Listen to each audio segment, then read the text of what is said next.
سیرت عباس کی طرف ہم رخ کرتے ہیں، سب سے پہلے خاندانی پس منظر. دیکھیں یہ ایک فطری بات ہے کہ انسان سے پہلے انسان کا خاندان ہوا کرتا ہے اور انسان اپنے خاندان سے پہچانا جاتا ہے. گو کہ استثناءات ہر جگہ ہوتے ہیں، ایکسیپشنز آر آلویز دیئر، لیکن بہرحال انسان کی شخصیت پر اس کے خاندان کی چھاپ ہوتی ہے. اسی لیے مولا امیر المومنین ایک درود پڑھ دے محمد علیہ محمد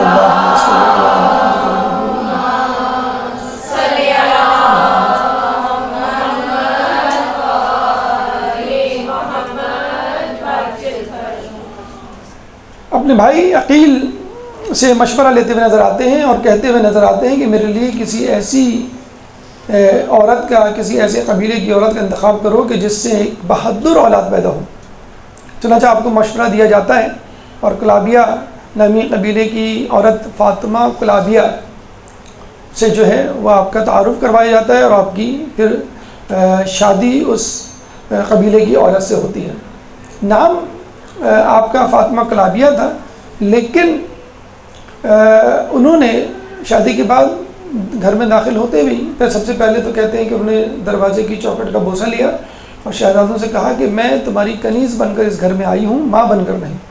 اور واقعی انہوں نے کنیزی کا حق ادا کیا. نہ صرف انہوں نے کنیزی کا حق ادا کیا بلکہ ان کے بیٹے حضرت عباس نے بھی غلام ہونے کا حق ادا کیا. بہرحال حالانکہ نہ وہ کنیز تھی نہ یہ غلام تھے.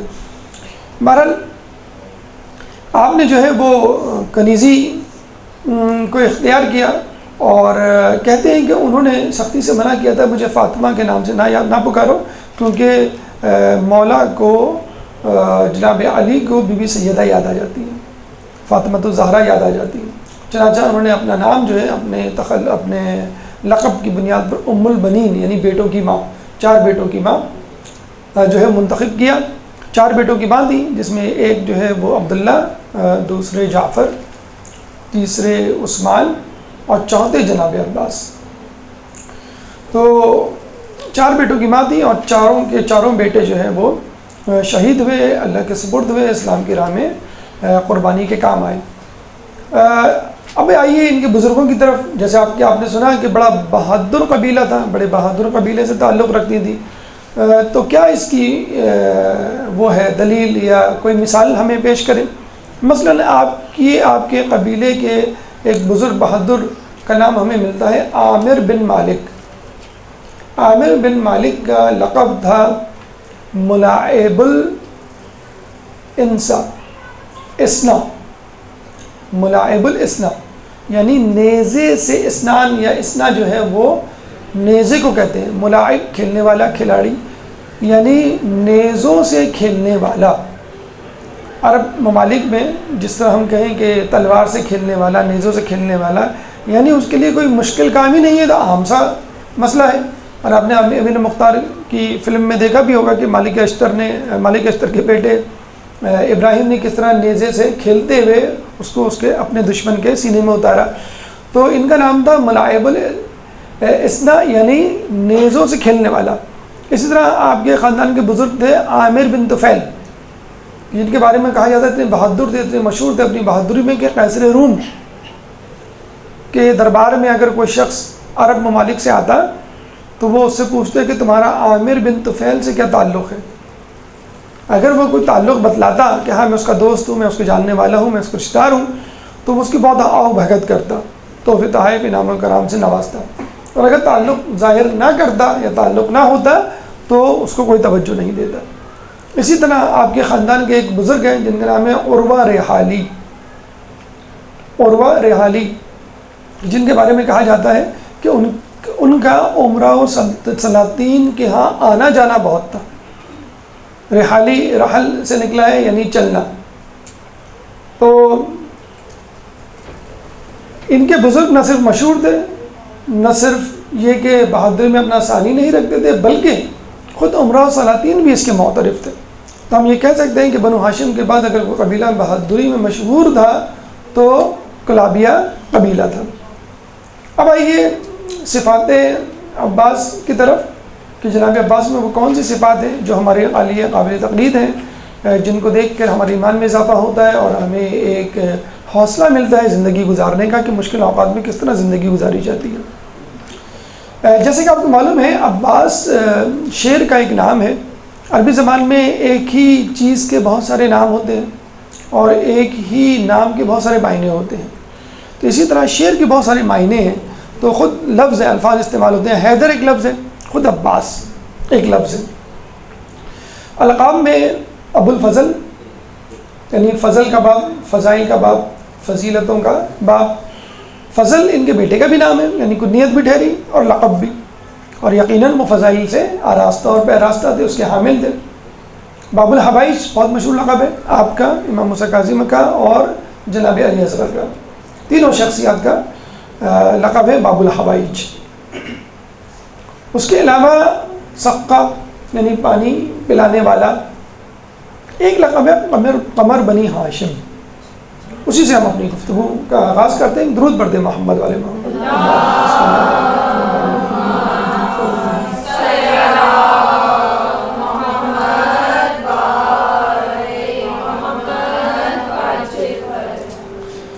دیکھیے عربی زبان میں بلکہ اردو زبان میں بھی چاند کو خوبصورتی کا استعارہ سمجھا جاتا ہے، سمبل آف بیوٹی. اور اس چاند میں بھی فل مون یعنی قمر یا بدر، مکمل چاند کو اور زیادہ خوبصورتی کا استعارہ سمجھا جاتا ہے. اور بدر یا قمر یا چاند کا خوبصورتی سے تعلق عموماً عورتوں سے منسوب کیا جاتا ہے. تو آپ اندازہ لگا لیجئے کہ جب یہی استعارہ کسی مرد کے لیے استعمال ہوگا تو یقیناً وہ مرد جو ہے بہت ہی وجیح اور بہت ہی خوبصورت ہوگا. اچھا، صرف حضرت عباس نہیں، حضرت عباس کے خاندان میں بہت سارے لوگ، بلکہ پورا خاندان بنی ہاشم. کہا یہ جاتا ہے کہ ایک دفعہ بنو امیہ کے کسی شخص نے امام سے پوچھا کہ کیا وجہ ہے کہ بنی ہاشم کے بزرگوں کی، جوانوں کی داڑیاں بڑی گھنی ہوتی اور ہماری خشخشی یعنی پوری داڑھی نہیں ہوتی. امام نے کہا کہ تم لوگ شجر خبیثہ سے تعلق رکھتے ہو جس میں جھاڑیاں ہوتی ہیں. یعنی جو شجر خبیثہ ہوتا ہے، قرآن میں بھی شجر خبیثہ، شجر طیبہ کا ذکر ہے. شجر طیبہ یعنی معصومین اور اہل بیت کے خاندان کو کہا گیا ہے. شجر خبیثہ بنو امیہ کے خاندان کو کہا گیا ہے ایک تفسیر کے مطابق. تو بنی ہاشم کا خاندان پہلے ہی سے بہت زیادہ خوبصورت وجیح نوجوانوں کا خاندان کہلاتا تھا. مثلا ہم عبد المناف کی بات کرتے ہیں، وہ کہلاتے تھے قمر بطحہ. بطحہ مکے کا ایک نام ہے. قمر بطحہ یعنی مکے کا چاند، اتنے خوبصورت تھے عبد المناف. اس کے بعد خود حضرت عبداللہ رسول اللہ کے والد، ان کو کہا جاتا تھا قمر حرم یعنی بیت اللہ کا چاند. وہ بھی اپنی خوبصورتی میں لاسانید ہے. خود جناب سیدہ نے رسول اللہ کو قمر لیل جو ہے کئی جگہوں پہ پکارا ہے. اس کے علاوہ حضرت علی کے لیے قرآن میں والشمس والضحاها والقمر اذا تلاها، یہ رسول اللہ کو شمس اور علی کو قمر کہا گیا ہے کہ جب چاند اس کے پیچھے پیچھے آ جائے. کربلا میں جب امام حسین کا سر نوک نوزیہ پہ بلند ہوا تو کئی لوگوں نے بے اختیار سر حسین کو دیکھ کر کہا کہ راسن قمری زہری، کہ کیا ہی خوبصورت سر ہے جو چاند کی طرح چمک رہا ہے. تو اس میں اگر آپ کو قمر بنی ہاشم کہا جائے تو کوئی حیرت کی بات نہیں. ہاں، یہ ایک حیرت کی بات ہے کہ دیکھیں ہم نے اتنے سارے چاند گنوائے آپ کو، عبد المناف، حضرت عبداللہ، خود رسول اللہ، حضرت علی اور امام حسین، پانچ خوبصورت وجیح نوجوان. اب اگر آپ کسی کو بتائیں، کوئی آپ سے پوچھے کہ بھئی بنی ہاشم میں خوبصورت لوگوں کے نام یا بنی ہاشم میں کسی خوبصورت آدمی کا نام بتائیں، اب آپ ان کو نام بتانا شروع کرتے ہیں بھائی کہ یہ جو ہے وہ مناف بھی تھے اور عبداللہ بھی تھے، علی بھی تھے اور رسول اللہ بھی تھے. اور تو آپ کے سننے والا کیا کہے گا؟ بھائی ایک نام بتا دو، ان میں بہترین نام کون سا ہے، یعنی جو بنی ہاشم کا چاند ہو. تو آپ کہیں گے قمر بنی ہاشم. تو یہ ایک بہت بڑی سعادت ہے کہ چاند تو بنی ہاشم میں بہت تھے، لیکن قمر بنی ہاشم کا لقب جو ہے جناب عباس کی جھولی میں آیا. اللہم صلی اللہ.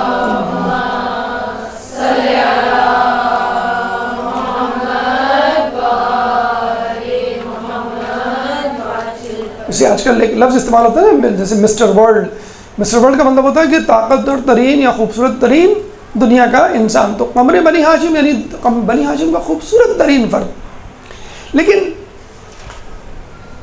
یہ بات بالکل طے ہے اور ہمارے معاشرے میں یہ چیز بہت زیادہ سرایت کر جاری ہے کہ جو بھی شخص خوبصورت ہو، چاہے عورتوں میں چاہے مردوں میں، جلد یا بدیر وہ کسی نہ کسی گناہ، کسی نہ کسی اسکینڈل، کم از کم افیئر یا تہمت کا شکار ہو جاتا ہے۔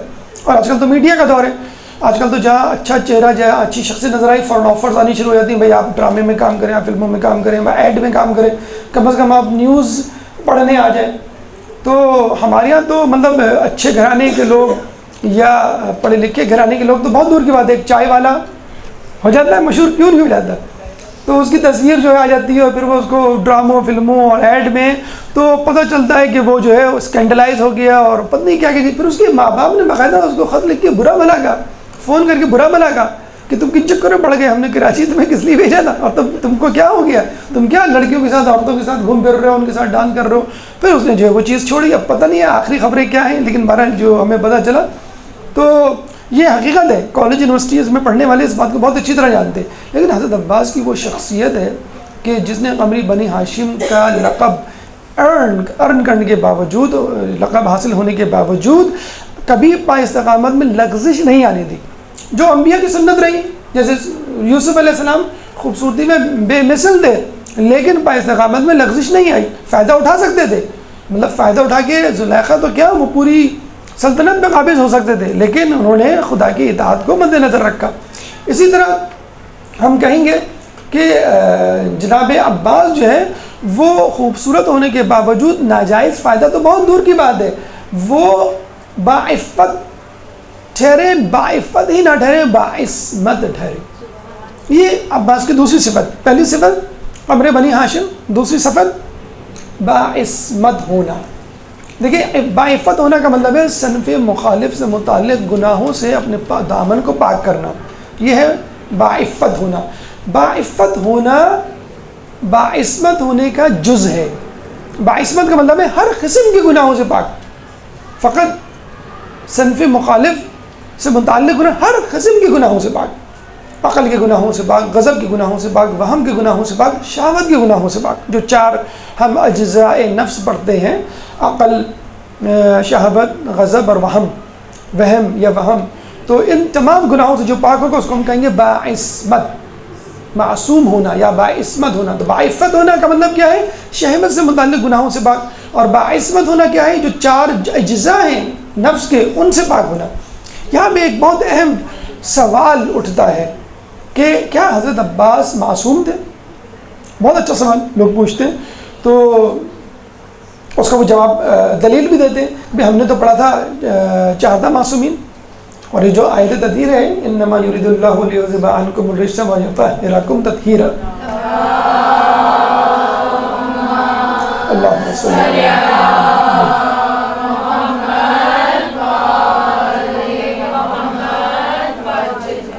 تو اس میں حضرت عباس شامل ہیں۔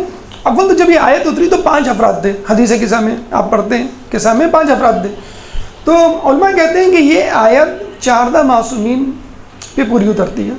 اس آیت کی تطبیق یا اس آیت کا مصداق 14 معصومین ہے۔ اس کے بعد اللہ تعالیٰ نے کسی کی ضمانت نہیں لی، وہ تو احرقم تطہیرہ کہہ کے، جیسے کہ تم کو پاک کر دینا حق ہے، پاک کر دینے کا حق ہے، اس طرح کسی کی ضمانت نہیں لی۔ اب یہیں پہ آ کے ایک سوال اٹھتا ہے کہ کیا عصمت اختیاری ہے یا اجباری؟ اختیاری یعنی میرے اختیار میں ہے کہ میں باعصمت رہوں عمر بھر، یا جبر ہے اللہ تعالیٰ کی طرف سے، یعنی اللہ تعالیٰ نے 14 معصومین کو اجباری طور پر باعصمت بنایا کہ تم معصوم ہو، معصوم رہو گے، ہماری ذمہ داری ہے، کوئی گناہ تم کو نہیں چھوئے گا۔ تو اب یہاں یہ سوال پیدا ہوتا ہے، اگر اللہ نے اپنے ہاتھ میں اختیار لے لیا، یعنی معصومین پہ جبر کر دیا کہ بس تم معصوم ہو، تو اس میں معصومین کا کیا کمال؟ ان کا کوئی کمال نہیں۔ اگر وہ گناہ سے بچے تو کیا ہوا؟ اللہ نے بچایا؟ نہیں۔ علماء فرماتے ہیں کہ اللہ نے ذمہ داری تو لی، لیکن اللہ نے ذمہ داری اس بنیاد پر لی کہ وہ خود بھی بچیں گے۔ جیسے ایک ٹیچر ہے، وہ کہتا ہے تمہارا یہ گریڈ آئے گا، یہ میری ذمہ داری ہے، تو اس کا مطلب کیا ہوا؟ بچہ بالکل نہ پڑھے، بچہ ایگزام میں کچھ بھی نہ لکھ کے آئے، ایک گریڈ آ جائے گا؟ نہیں۔ اس کا مطلب کیا ہوا؟ اگر ٹائٹل دیا گیا معصوم کا، طہارت کا، تو معصومین نے اس طہارت کو نبھایا اور اختیار رکھنے کے باوجود گناہوں کو نہیں کیا، سر انجام نہیں دیا۔ تو عصمت اختیاری ہے۔ اللہ نے بتلا دیا کہ یہ معصومین ہیں. ٹھیک ہے. اب یہاں پہ ایک اور عباس کے حوالے سے خوبصورت پہلو نکلتا ہے کہ عباس حالانکہ اس آیت تطہیر کے مصداق نہیں ہیں، اللہ نے ان کا ذمہ نہیں لیا، نہ عباس کا، نہ زینب کا، نہ دیگر لوگوں کا، لیکن ان لوگوں نے پھر بھی اپنے آپ کو معصوم ثابت کر کے دکھایا. کتنی بڑی بات ہے کہ کوئی مجبوری نہیں تھی، اللہ نے کہا نہیں تھا، لیکن انہوں نے پھر بھی، کیونکہ ماحول ایسا تھا. جب ماں باپ بہن بھائی آس پاس میں ماحول جو ہے وہ معصومین کا ملے تو بچہ خود کیوں نہیں معصوم بن کر دکھائے.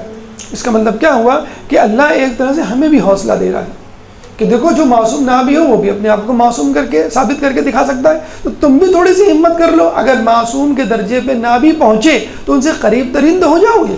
50%، 60%، 70%، جتنا بھی تم معصومیت کو حاصل کر سکتے ہو معصومیت کو حاصل کرنے کی کوشش کرو. تو تھیوریٹیکلی تو ہر انسان معصوم بن سکتا ہے، وہ الگ بات ہے پریکٹیکلی چند ہی لوگوں نے ثابت کیا، چند ہی لوگوں نے. تھیوریٹیکلی ہر کوئی معصوم بن سکتا ہے لیکن پریکٹیکلی ممکن نہیں ہے، اور چند ہی لوگوں نے اس کو ثابت کیا. تو حضرت عباس آیت تطہیر کے مصداق نہیں تھے لیکن پھر بھی انہوں نے جو ہے اپنی معصومیت کو ثابت کیا. اب آئیے ہماری تیسری گفتگو میں تیسرا جو وہ ہے پہلو یا تیسری صفت عباس. ایک تو صفت ہم نے کہا قمر بنی ہاشم، ایک ہم نے کہا عصمت، ایک تیسرا جو ان کا جو وہ ہے خوبصورت کمال وہ ہے علم. اچھا علم کی جب اگر ہم قمر بنی ہاشم کہیں تو چلے ٹھیک ہے، خوبصورت تھے، اسمارٹ تھے.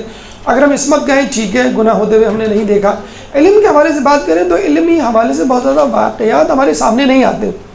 تو ہم جیسے جاہل افراد یہی کہتے تھے کہ بھئی شاید وہ بہت بڑے عالم نہیں تھے. ایک استاد، ایک عالم دین اپنے طلباء کے سامنے درس دے رہے تھے تو کہنے لگے کہ عباس کا شجیع ہونا، ضرورت مند ہونا تو ثابت ہے لیکن عالم ہونا، فقیہ ہونا ثابت نہیں ہے. تو میرے نزدیک وہ بہت بڑے عالم یا فقیہ نہیں تھے. یہ کہہ کے وہ چلے گئے. رات کو سوئے تو خواب میں حضرت عباس آئے اور کہنے لگے کہ مجھے تم سے ایک مسئلہ پوچھنا ہے.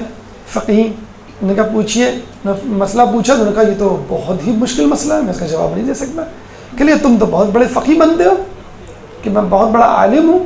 تم جیسے لوگ ان تمام روایتوں کو پڑھ کر عالم بن سکتے ہیں کہ جو روایتیں معتبر اور غیر معتبر راویوں سے تمہارے تک پہنچی، اور میں جس نے حضرت علی کے زانوں پہ بیٹھ کر علم حاصل کیا بغیر کسی راوی کے بیچ میں، تو کیا میں عالم اور فقیہ نہیں؟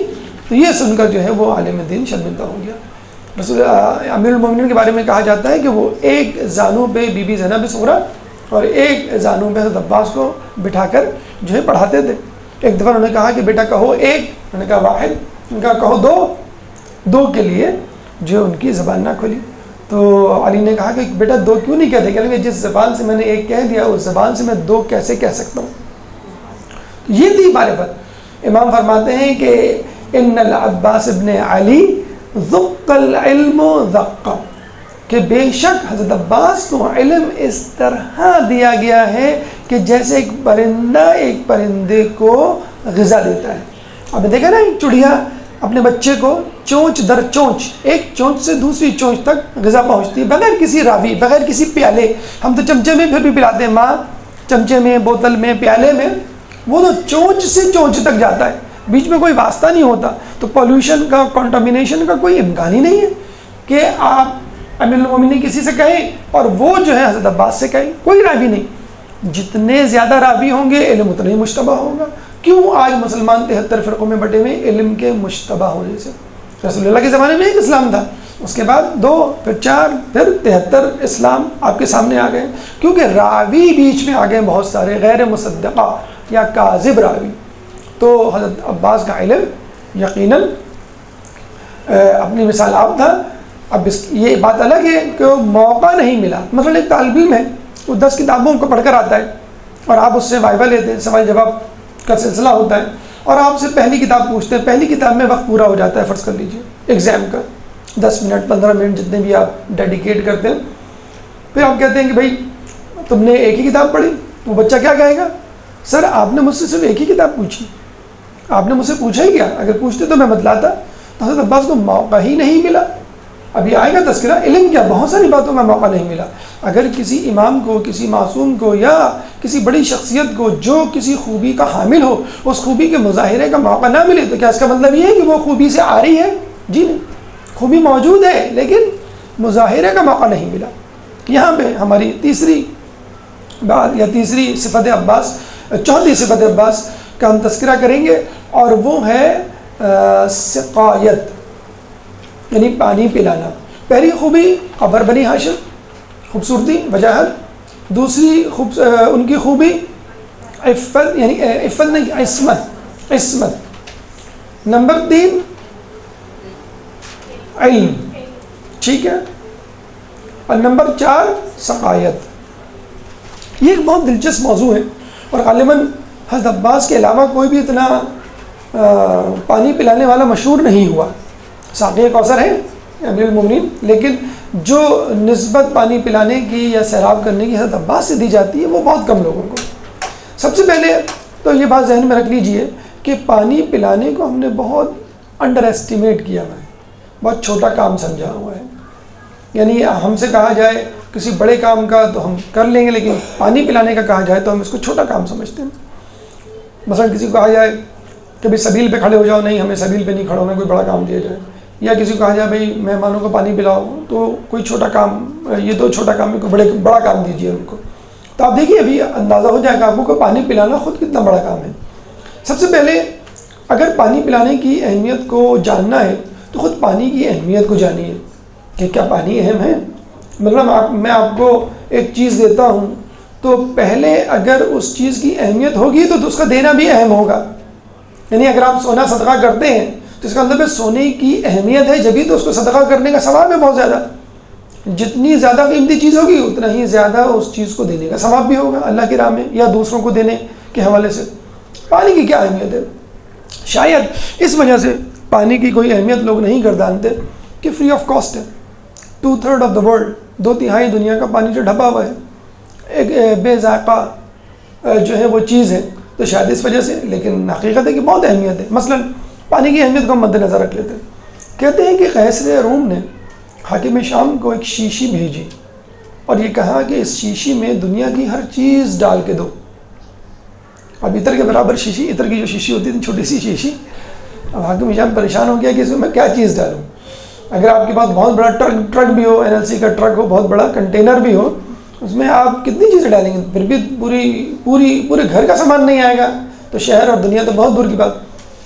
تو ابن عباس وہاں موجود تھے، تو ابن عباس سے پوچھا کہ بھائی تم بتاؤ اس کا جواب کیا، اس مسئلے کا حل کیا ہوگا؟ اس شیشی میں پوری چیزیں، دنیا کی تمام چیزیں ڈالنی ہیں۔ تو حضرت عباس نے کہا کہ اس میں پانی ڈال دو۔ جب پانی ڈال کے بھیجا تو بڑا خوش ہوا، کہنے لگا بالکل ٹھیک۔ تو لوگوں نے حضرت عباس سے پوچھا بھائی اس کی کیا وجہ ہے؟ کہنے لگا تم نے سورہ انبیاء آیت نمبر 30 نہیں پڑھی؟ وَجَعَلْنَا مِنَ الْمَاءِ كُلَّ شَيْءٍ، کہ ہم نے ہر چیز کو پانی سے پیدا کیا۔ تو جب اللہ تعالیٰ نے ہر چیز کو پانی سے پیدا کیا تو پانی منبع ہے ہر چیز کا۔ اور آپ دیکھ لیجئے پانی درختوں کی حیات کا سبب ہے، پانی نہیں ملے تو درخت مر جائے۔ درخت نہیں ہوں گے تو جانور درختوں کیسے کھائیں گے اور زندہ رہیں گے؟ جانور بھی مر جائیں گے۔ جب جانور مر جائیں گے تو خود انسان نہ پودوں کو حاصل کر پائے گا یعنی سبزیاں اور پھل، اور نہ جانوروں کا گوشت کھا پائے گا، انسان بھی مر جائے گا۔ جو ہم قحط سالی دیکھتے ہیں، بارش کا نہ ہونا دیکھتے ہیں، خشک سالی کیا ہے، کیوں موت کا سبب بنتی ہے؟ پانی کے نہ ہونے کی وجہ سے۔ تو بس پانی جو ہے وہ تمام اشیاء کا جو ہے وہ منبع ماخذ ہے۔ ہم کیوں مریخ میں سائنسدان جو ہے وہ پانی تلاش کر رہے ہیں کہ پانی مل گیا تو سمجھ لو حیات مل گئی۔ اس کا مطلب ہے پانی جو ہے وہ حیات کا سرچشمہ ہے۔ پھر اچھا، لوگوں نے جب یہ سوال سنا جواب، تو حضرت عباس کے اس جواب سے بڑے متاثر ہوئے اور متاثر ہو کے کہنے لگے کہ آپ کے علم اور علی کے علم میں کیا فرق ہے؟ یعنی جنہوں نے علی کا علم دیکھا ہی نہ ہو، علی سے استفادہ ہی نہ کیا ہو، تو وہ علی کے ایک شاگرد کو ہی بہت بڑی چیز سمجھے گا کہ بھئی آپ کے علم کا کیا کہنا، تو کیا علی کا علم آپ ہی کے برابر ہے؟ نعوذ باللہ، خدا نہ خواستہ۔ ابن عباس نے کہا کہ میرے علم اور علی کے علم میں وہی فرق ہے جو قطرے اور سمندر میں ہوتا ہے۔ میرے علم میں اللہم صلی علی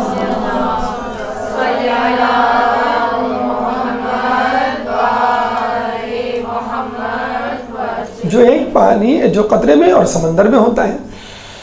اب آپ اندازہ کر لیجئے کہ لوگ قطرے سے تو استفادہ کر رہے ہیں اور سمندر سے سویزن سمندر سے دشمنی. اگر لوگ سمندر سے استفادہ کر لیتے تو کہاں پہنچ جاتے. قطرے سے استفادہ کرنے پر کیسے روم سے جان چھٹ گئی، ورنہ وہ جان کو آ جاتا کہ تم کیسے مسلمان ہو، تم لوگوں کو اس سوال کا جواب نہیں پتہ. تو یہ تھا ابن عباس کا جواب. اور جب بات چلی پانی کی اور حضرت علی کی، تو کسی نے حضرت علی نے سوال کیا کہ مولا یہ بتائیے کہ پانی میں کس چیز کا مزہ ہے. ہر چیز کا ایک مزہ ہوتا ہے نا، ٹیسٹ ہوتا ہے، کڑوا ہوگا، میٹھا ہوگا، تیکھا ہوگا، نمکین ہوگا. تو پانی میں کس چیز کا مزہ ہے؟ اچھا آپ یہ پڑھ چکے ہیں، سائنس بھی کہتی ہے، تمام لوگ اس بات پہ متفق ہے، سائنس وہ پانی جو ہے بے مزہ ہوتا ہے. نجاست کے چیپٹر میں آپ پڑھتے ہیں نا، جب تک اس کا رنگ بو ذائقہ تبدیل نہ ہو جائے.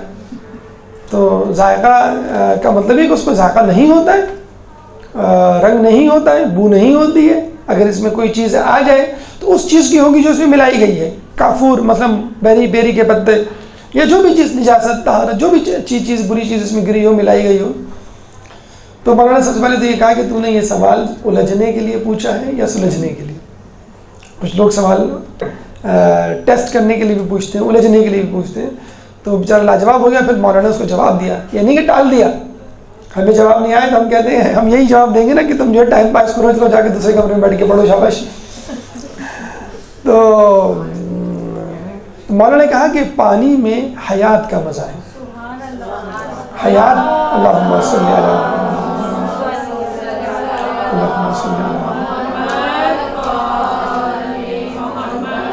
پانی میں حیات کا مزہ ہے، یعنی حیات کا لطف ہے. اور آج سائنس کہتی ہے، تمام دنیا کے لوگ متفق ہیں کہ پانی نہ ہو تو حیات نہ ہو، پانی ہو تو حیات ہوگی.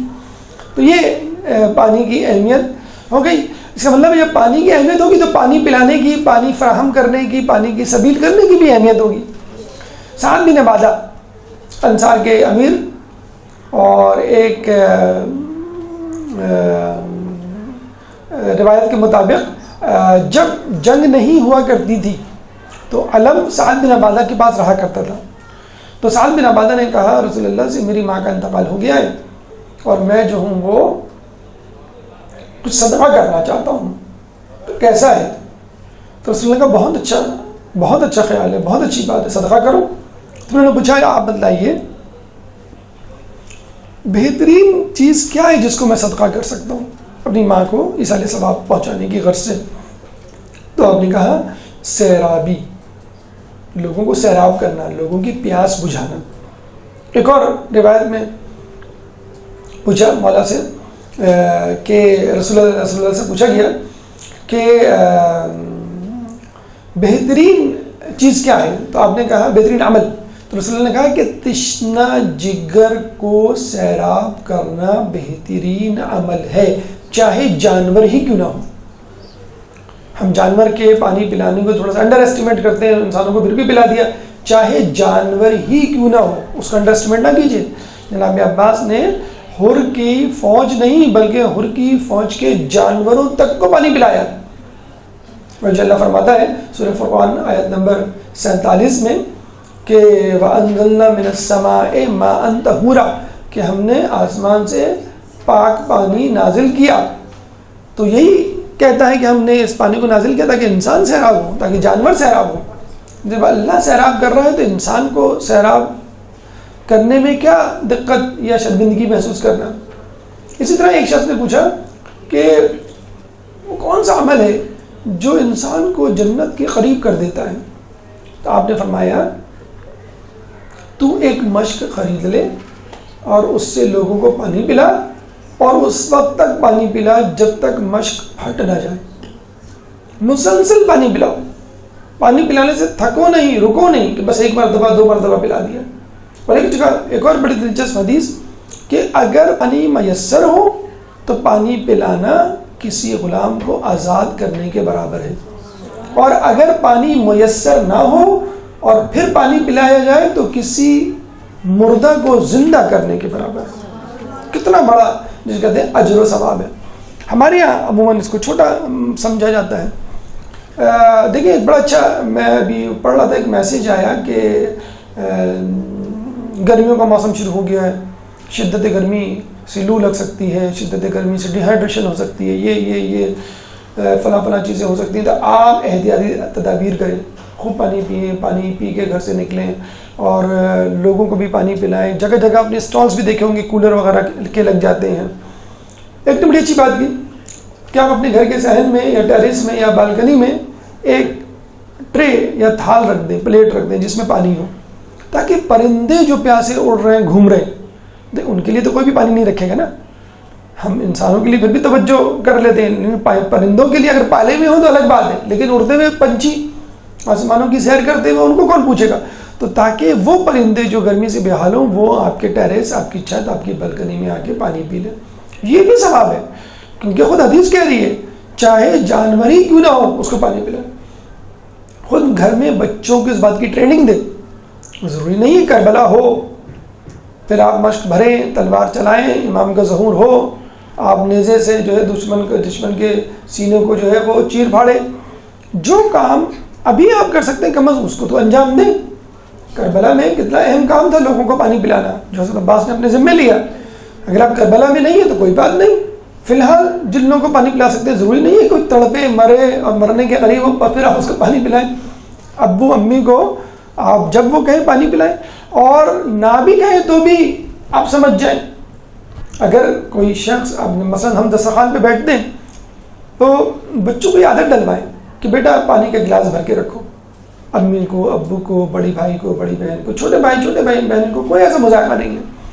ہم انتظار کر رہے ہوتے ہیں کہ بھائی، بلکہ دوسروں کے ہم خود پانی مانگ رہے ہوتے ہیں، امی ذرا پانی دے دیں، ابو ذرا پانی دے دیں. نہیں، بچوں کو ٹرین کریں کہ ماں اگر کھانا پکا رہی ہے تو بچے دسترخوان لگائیں، بچے پلیٹیں رکھیں، بچے جو ہے وہ پانی کا گلاس اور اس میں پانی بھر کے رکھیں.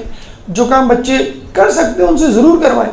ایک تو خود ٹیم ورک پیدا ہوگا، ایک تو خود یہ بھی معلوم ہوگا کہ ہماری امی جو 2 گھنٹے سے بریانی پکا رہی ہے یا قورمہ بنا رہی ہے یا کچن میں گئی ہوئی ہیں، ان کی کیا حالت ہوتی ہوگی کہ ہم فقط ایک جو ہے وہ کیبنٹ سے گلاس نکال کے کولر میں پانی رکھتے ہیں تو اس میں ہمیں دقت اور زحمت محسوس ہوتی ہے. یا کولر بنانے میں یا فریج کی بوتلیں جو خالی ہو جاتی ہیں تو چیخ پکار مچ جاتی ہے کہ تم لوگ فریج کی ساری بوتلیں خالی کر دیتے ہو اور بھر کے نہیں رکھتے ہو، ساری بوتلیں باہر پڑی ہوئی ہیں. تو یہ سب کیا ہے؟ پانی پلانے کے جسے کہتے ہیں کہ ثواب کے بہانے ہیں، چھوٹی چھوٹی چیزیں جو ہم کر سکتے ہیں. ہر گھر میں یہ دعا ہے، مطلب کوئی گھر اس سے خالی نہیں ہوگا کہ پانی کی بوتل پی اور خالی چھوڑ دی. کولر خالی ہے تو کسی کو ہوش ہی نہیں ہے، ابا آ کے کولر اٹھا کے پٹک دیں کہ بھائی تم لوگوں کو ذرا سا بھی ہوش نہیں ہے، میں تھکا آ رہا تو میرے لیے پانی نہیں ہے. تو یہ بچوں کو بتائیں کہ بیٹا دیکھو، اگر تمہیں اہل بیت کے نقش قدم پہ چلنا ہے تو ضروری نہیں ہے کہ کربلا برپا ہو پھر تم کچھ کرو. تم اس وقت بھی بہت کچھ کر سکتے ہو. مثلا اگر پانی موجود ہے تو آپ لوگوں کو پانی پلائیں. چھوٹے بچوں کو دیکھیں، جو جتنا اہلیت رکھتا ہے جس کام کا، اس کو وہ کام دیا جائے. اب ایک چھوٹا بچہ ہے یا بچی ہے فرض کر لیں 8-9 سال کی، وہ کھانا نہیں پکا سکتی، لیکن یہ پلیٹیں رکھنا، پلیٹیں اٹھانا، دسترخوان رکھنا، دسترخوان اٹھانا، پانی رکھنا، پانی کے گلاس ایک جگہ پہ رکھنا، یہ کام تو ہم کر سکتے ہیں. تو اس کام سے فائدہ اٹھائیے. اور یہ بھی دیکھیں جو حدیث میں ہے نا کہ جنت کے قریب کر دیتا ہے، مشک بھر لو پانی پلاؤ، تو اس کا مطلب یہ نہیں کہ آپ مشک بھریں. بھئی اب وہ مشک کا زمانہ نہیں رہا، اب کولر بھریں، آپ فریج کی بوتلیں بھریں، آپ جگ بھریں، آپ جو گلاس ہیں اس کو بھریں. مطلب جو چیز موجود ہے بس اس کو آپ کریں. اس کا مطلب کیا ہوا؟ اگر یہ چیزیں نہ ہوتی اور آپ سے کہا جاتا تو آپ انشاءاللہ اس کی بھی کوشش کرتے. جب جو چیز موجود ہے وہ آپ نہیں بھر سکتے تو جو چیز موجود نہیں ہوگی تو پھر آپ اس کو کیسے لائیں گے؟ آسان کام نہیں کر سکتے تو آپ مشکل کام کیسے کریں گے؟ یہ میں ابھی اس کی مثال ابھی آگے آئے گی کہ مولا علی نے جنگ بدر میں پانی کی سبیل کی تھی، کنویں سے پانی لائے تھے. پانی کا کنواں کھودا نہیں تھا کیونکہ کنواں موجود تھا. کہ کنواں موجود ہے تو کھودنے کی کیا ضرورت نہیں؟ حضرت عباس نے کنواں کھودا تھا کہ کنواں موجود نہیں تھا، پانی موجود ہی نہیں تھا یا قبضہ تھا اس کے اوپر. تو جو چیز موجود ہے کم از کم اس کو کریں تو انشاءاللہ اللہ تعالیٰ آپ کو ان نیکیوں کی بھی توفیق دے گا جو آپ کو بظاہر سامنے نظر نہیں آ رہی. چھوٹی نیکیاں کریں، اللہ تعالیٰ بڑی نیکیاں کرنے کی توفیق دے گا. حدیث میں ہے کہ جب انسان وہ کام کرتا ہے جو اس کو معلوم ہے تو اللہ تعالیٰ اس کو ان چیزوں کا علم دے دیتا ہے جو اس کو نہیں معلوم. کتنی باتیں ہم کو معلوم ہیں، کتنے دروس سن چکے ہیں کتنی نیکیوں کے بارے میں، ان کے فضائل، گناہوں کے اثرات، ان کے نتائج، لیکن ہم کتنی نیکیاں کرتے ہیں، ہم کتنے گناہوں سے بچتے ہیں. تو جو چیز موجود ہے، جس کے لیے ایک جملہ بولا جاتا ہے اویل دا اویلیبلٹی، جو چیز موجود ہے کم از کم اس کو اویل کریں. پھر انشاءاللہ اللہ تعالیٰ جب توفیق دے گا، اور آپ کا جو یہ دعویٰ ہے کہ امام آئیں گے تو میں یہ کروں گا، میں یہ کروں گا، بھائی آپ کم از کم پانی سے شروع کریں. تو یہ پانی کی اہمیت، یہ پانی پلانے کی اہمیت۔ اب آئیے سقائے امتی، یعنی ساقی امت، کتنے ساقی گزرے ہیں، یا پانی پلانے والوں کے کیا درجات ہیں، کیا بزرگان دین ہیں جو ہمیں اس طرف دعوت دیتے ہوئے نظر آتے ہیں۔ درود پڑھ دیں محمد والے محمد۔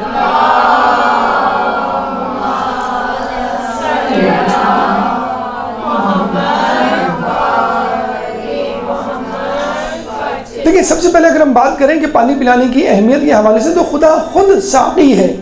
وَأَنزَلْنَا مِنَ السَّمَاءِ مَاءً طَهُورًا، سورہ فرقان آیت نمبر 47، کہ اللہ تعالیٰ خود کہتا ہے کہ ہم نے پانی کو نازل کیا جس سے انسان پیتے ہیں، جانور پیتے ہیں، پودے سیراب ہوتے ہیں۔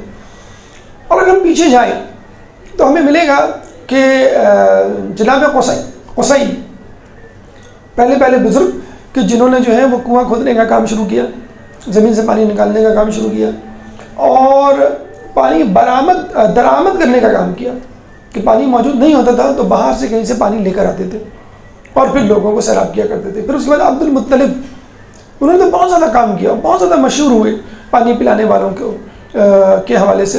حجاج اکرام جو آیا کرتے تھے ان کو پانی پلایا کرتے تھے، کنویں کھودا کرتے تھے، اور ان کے بارے میں تو یہ ملتا ہے کہ اتنا زیادہ ان کو شہرت مل گئی تھی کہ لوگ ان سے جلنے لگے تھے کہ ان کا نام بہت زیادہ ہے، کیونکہ لوگوں کو پانی پلاتے ہیں، لوگوں کی ضیافتیں کرتے ہیں۔ تو کہتے ہیں کہ جو انہوں نے کنویں کھودے تھے اور جو پانی کے ذخیرے انہوں نے مہیا کیے تھے اس میں لوگ رکھنے ڈالتے تھے اور کوشش کرتے تھے کسی طرح ان کا پانی ضائع ہو جائے، اور جو بھی شخص یہ کام کرتا وہ کسی نہ کسی مرض میں مبتلا ہو کے مر جاتا۔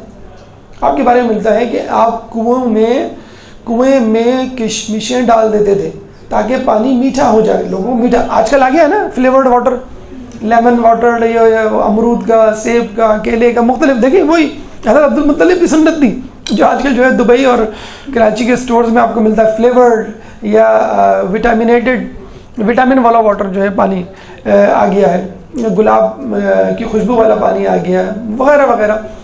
تو کشمش آپ خود بتائیں کہ ایک گلاس میں 2-4 کشمشیں تو ڈلیں گی نا میٹھا ہونے کے لیے، یا ایک بوتل میں 10-12 ڈلیں گی، تو کنویں میں کتنی کشمشیں ڈلتی ہوں گی کہ اس کا پانی میٹھا ہو جائے۔ اور صرف پانی نہیں، ایک بہت بڑا حوض انہوں نے بنایا، اس میں کیا ڈالا؟ دودھ، پورے حوض میں دودھ ہی دودھ، پانی نہیں۔ اور لوگ آتے تھے بالکل ڈول اور بالٹی اور جسے کہتے ہیں کہ چمچوں سے، دیگوں سے، اور سیراب ہو کے اپنے اپنے خیموں میں لے کے جاتے تھے۔ ہم بھی اگر محرم میں جب شربت ملے تو 2-4 گلاس سے کم کوئی بھی نہیں پیتا، اسپیشلی اگر جو ہے وہ دودھ کا شربت ہو، محفل مرزا کا شربت ہو، مشہور شربت ہے۔ جیسے ہمارے لکھنؤ میں بھی کچھ جگہیں ایسی ہوتی تھیں، آپ نے حبیب اپنی مظاہر کے حوالے سے واقعہ بھی سنا ہوگا کہ ایک آدمی جو ہے وہ شربت پلایا کرتا تھا، تو اچھا شربت ہو، لوگ 2-4 تو ضرور پیتے ہیں۔ تو آپ اندازہ لگا لیں اس زمانے میں تو صحرا میں تو پانی کی زیادہ طلب ہوا کرتی تھی، پانی مل جائے فری آف کاسٹ۔ آج کل پانی بھی فری آف کاسٹ نہیں ملتا، منرل واٹر آپ کو پے کرنا پڑتا ہے، یا پھر ایسا پانی ملے گا کہ آپ کو الٹی ہو جائے۔ تو صحرا کا علاقہ، شدید گرمی، حالانکہ دیکھیے پانی ایک ایسی چیز ہے، آپ کہہ سکتے ہیں بھائی تم اپنا پانی کیوں نہیں لے کر آئے، یا ایک بچہ ہے پانی واٹر بوٹل نہ لے کے جائے اپنی، یا لنچ باکس نہ لے کے جائے، مس اس کو کتنا جسے کہتے ہیں کہ سرزنش کرے گی کہ بھائی تمہارا لنچ باکس کہاں ہے، تمہاری پانی کی بوتل کہاں ہے۔ جو ساتھی وہاں آیا کرتے تھے، حجاج آیا کرتے تھے، تو ان کو چاہیے تھا کہ وہ اپنا سامان خورد و نوشت پینے کا اور کھانے کا اپنے سامان ساتھ لے کر آئیں، یا اتنا مال لے کر آئیں۔ حج کے لیے کہا گیا ہے کہ اتنا مال ہو کہ آپ حج کر سکیں، اتنا مال لے کر آئیں کہ حج کے اخراجات برداشت کر سکیں، بلکہ اتنے اخراجات ہوں کہ اپنے پیچھے اپنے گھر والوں کو کسی مشکل میں نہ چھوڑیں۔ تو یہ ان کی ذمہ داری تو نہیں ہے، اگر ذمہ داری ہے اس کے پیسے لیں، آپ چلے جائیں۔ حج کتنا بڑا بزنس بن چکا ہے، تیل کے بعد اب لوگوں کی نظریں اسی پر ہیں۔ جو ہمارے ہائی رائز بلڈنگز مل رہی ہیں، جو 14 ہائی رائز بلڈنگز کے وہ ٹینڈرز ہیں نکلے ہوئے ہیں اور بن رہی ہیں، کیوں؟ بزنس بن چکا ہے اب کہ پانی کی ایک بوتل کے جو ہے وہ پیسے لیے جا رہے ہیں۔ تو پانی جو ہے وہ پلانا بہت بڑا ثواب ہے، اور جناب عبد المطلب نے، جناب قصی نے پلایا، پھر ابو طالب نے اس کو زندہ کیا، بلکہ چاہے زمزم کا اجرا کیا، اور پھر دوبارہ سے جو ہے وہ زمزم کا کنواں کئی مرتبہ بند ہوا، کئی مرتبہ کھلا، تو اس کو کھولنے میں خود خاندان بنی ہاشم کا ہاتھ رہا۔ پھر حضرت علی کے حوالے سے ملتا ہے، پانی پلانے کے حوالے سے ساقی کوثر مشہور ہیں، ان کا ایک لقب بھی ہے۔ حضرت علی کے حوالے سے ملتا ہے کہ آپ نے 3 جگہوں پر پانی پلایا۔ جنگ بدر میں خلیفہ سوئم کے انتقال کے وقت، اور جب باغیوں نے ان کو گھیرا ہوا تھا، اور جنگ صفین۔ جنگ بدر میں جب رسول اللہ نے کہا کہ کون پانی کی سبیل کرے گا، تو اس وقت جو ہے وہ بہت رات تھی، دشمن کا جو ہے وہ ڈر خوف تھا، اور بڑا مشکل تھا کنویں تک جانا، بہت دور تھا کنواں۔ تو حضرت علی نے کہا میں جاؤں گا، تو رسول اللہ نے ان کو بھیجا۔ تو کہتے جب گئے تو کنویں کے پاس نہ کوئی ڈول نہ کوئی رسی، کیونکہ صحرا میں ایک دور دراز مقام پر زیادہ قابل استعمال نہیں ہوگا۔ تو حضرت علی خود بنفس نفیس کنویں میں اتر گئے، مشق بھری، اب آپ دیکھ لیں اندھیرا اور دشمنوں کا ڈر، اور پانی بھرا اور لے کر آئے۔ جب لے کر آئے تو آندھی آئی، اتنی سخت آندھی کہ ان کو کھڑا ہونا پڑا۔ پھر آندھی جب تھمی تو آگے بڑھے، جب آگے بڑھے دوبارہ آندھی آئی، پھر آپ تھوڑی دیر کے لیے رک گئے۔ اور جو صحراؤں کی آندھی ہوتی ہے وہ بڑی خطرناک ہوتی ہے، اتنی خطرناک ہوتی ہے کہ آپ جو ہیں وہ اڑ جاتے ہیں بعض اوقات، اور اس آندھی سے جو پتھر کنکر اڑتے ہیں تو کنکر آپ کی آنکھوں میں لگتے ہیں، جس کی وجہ سے اندھا پن ہو سکتا ہے۔ تو رک گئے۔ پھر دوسری مرتبہ جب بھی جو عرب ہیں وہ کیا کہتے ہیں، وہ مشال جو پہنتے ہیں قطرہ، وہ اسی لیے پہنتے ہیں، جو کپڑا جو ڈالتے ہیں وہ کوئی فیشن کے طور پہ کپڑا نہیں ڈالتے، وہ اس لیے ڈالتے ہیں کہ جب وہ صحرا میں نکلیں اور ہوا چلے، طوفان آئے، تو کپڑا جو ہے اپنے آس پاس ڈال لیں، یا کپڑا جو ہے وہ آگے کی طرف رہے اور کنکر نہ پڑے چہرے کے اوپر۔ تو دوسری مرتبہ رکے، پھر تیسری مرتبہ آندھی آئی، تیسری مرتبہ بھی رکے، اس میں کافی دیر لگی۔ رسول اللہ نے جب وہ پہنچے تو رسول اللہ نے کہا کہ تمہیں اتنی دیر کیوں ہوگی؟ کہیں گے آندھی آئی، وہ بھی 3 مرتبہ۔ کہ آندھی نہیں آئی تھی، 3 فرشتے 3000 فوج کے ساتھ اترے تھے۔ پہلی مرتبہ جبرائیل علیہ السلام 1000 فرشتوں کے ساتھ، دوسرے میکائیل علیہ السلام 1000 فرشتوں کے ساتھ، تیسرے اسرافیل علیہ السلام 1000 فرشتوں کے ساتھ، اور تینوں فرشتے تمہیں سلام کرنے اترے تھے، اور تینوں نے تم کو سلام کیا۔ اللہم صلی اللہ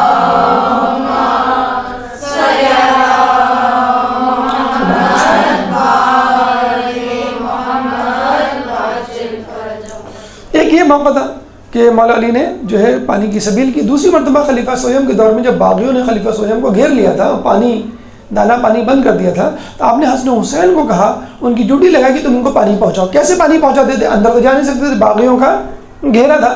تو حسن حسین پانی سے کپڑے کو گیلا کرتے، اور اس گیلے کپڑے کو دیوار کے پیچھے سے پھینک دیا کرتے تھے اندر، اور خلیفہ سویم اس کپڑے کو پکڑتے اور پھر اس کپڑے کو نچوڑتے، نچوڑنے میں جو پانی گرتا اس سے اپنے حلق کو سیراب کرتے۔ تو علی نے تو خلیفہ سویم کو پانی پہنچایا، یہ بعد میں الٹا الزام لگا علی پہ کہ انہوں نے پانی بند کیا، اس لیے ہم کربلا میں ان پر پانی بند کریں گے، یہ الزام لگایا گیا تھا، حالانکہ علی نے پانی پہنچایا۔ دوسری مرتبہ، تیسری مرتبہ جنگ صفین میں جب علی کی فوج آئی تو حاکم شام کی فوج نے فرات پہ قبضہ کر لیا اور لوگوں کو پانی نہیں دیا۔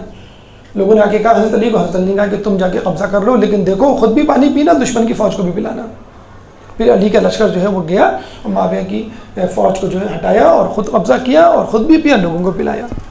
یہاں پر لوگ کہتے ہیں کہ علی کی سقایت یا پانی پلانے کی کوشش کے باوجود حضرت عباس کو سقا کیوں کہا گیا ہے؟ حضرت علی ساقی ہے اور وہ سقا۔ ساقی اور سقا میں کیا فرق ہے؟ جو ساجد اور سجاد میں ہے۔ ساجد سجدہ کرنے والا، سجاد بہت سجدہ کرنے والا، ساقی پانی پلانے والا، سقا یعنی بہت زیادہ پانی پلانے والا۔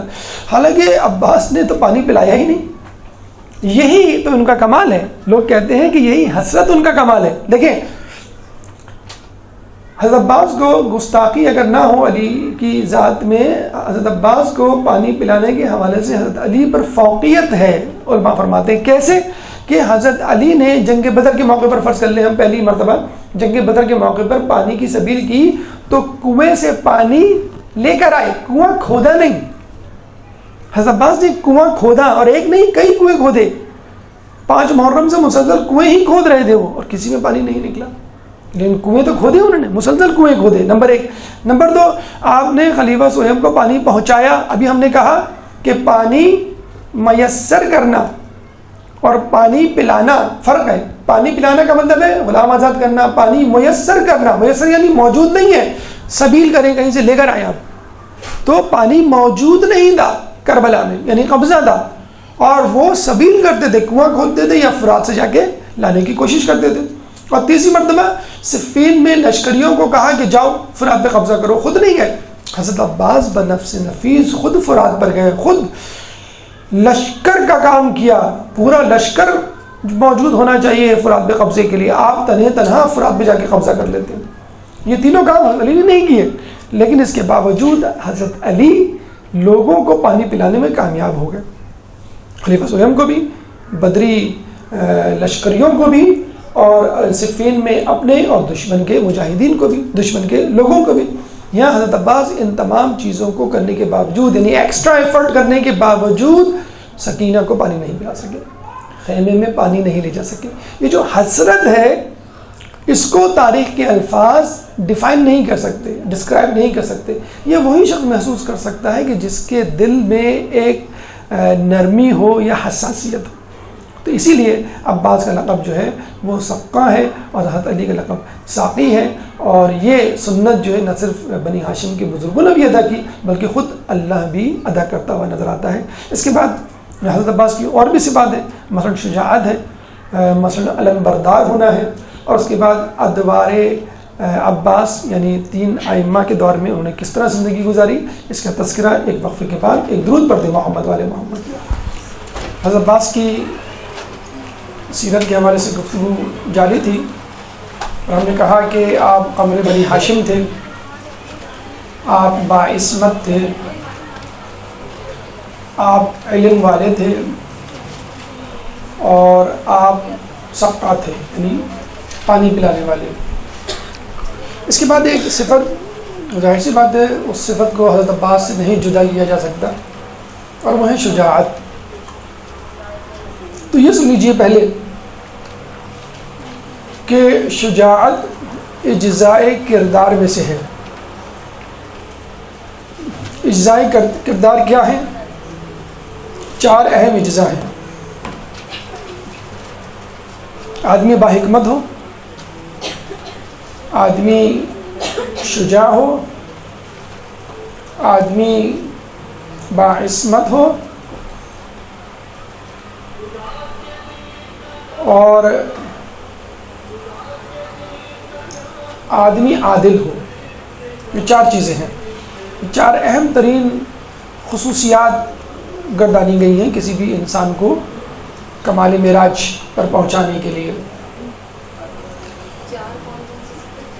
عاقل ہو یعنی حکیم ہو، عقل مند ہو، شجیع ہو یعنی شجاعت والا ہو، باعصمت ہو، اور عادل ہو۔ دیکھیے جو ہم نے 4 اجزاء پڑھے ہیں نا نفس کے، آپ کو شاید پتہ ہوں گے کہ ایک ہوتا ہے عقل، اس سے نکلا حکیم ہو، ٹھیک ہے، عقل کی انتہا معراج حکیم ہونا ہے۔ پھر ہم نے کہا غضب ایک خصوصیت ہے، اجزاء ہے، کس کا؟ نفس کا۔ تو غضب اگر پیوریفائی ہو جائے گا تو وہ شجاعت میں تبدیل ہو جائے گا۔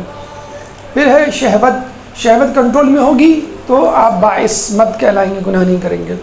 ایک ہوتا ہے وہم، وسوسہ، اگر وہ نہیں ہوگا تو انسان عادل ہوگا۔ بس یہ 4 خصوصیات ہیں۔